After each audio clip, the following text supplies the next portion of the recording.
So how do we fight to remain there? How do we fight to remain content? Because we know our hearts are prone to be discontent. Well, you got to let Scripture be your level. You got to let Scripture be your plumb line. Haman didn't consult sober judgment.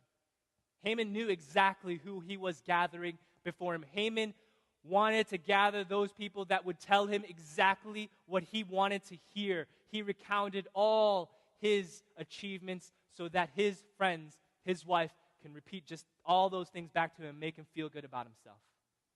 Their skewed counsel caused his death the next day. But Scripture should be your level.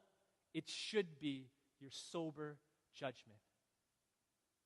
And we should accept all that it has to say about us, even when it conflicts with every single one of your idols. And it will. Scripture will conflict with every single one of your idols. If you read Scripture and you don't get pricked, if you don't get conflicted, you're probably not reading it right. Scripture will confront you.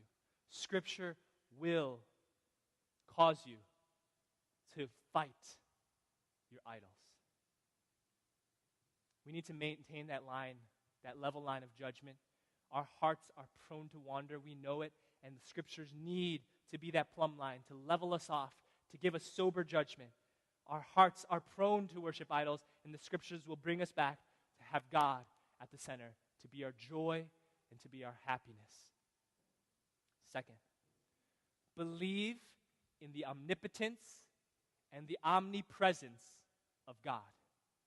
God is sovereign over all things at all times. That's how you fight to remain content. Believe in the omnipresence and the omnipotence, the all-power and the all-being of God. He is sovereign over all things at all times. Paul makes it clear in 2 Corinthians. He says, your contentment or your sufficiency is powered by God's self-sufficiency. He is sufficient in himself. He is not lacking in himself. Therefore, you should not be lacking. Since he is able to provide for you in himself all that you need, he's able to do it and willing to do it, all that you need, you should be content, completely satisfied. He is able to give you grace upon grace in abundance so you can be satisfied and able to do every good work.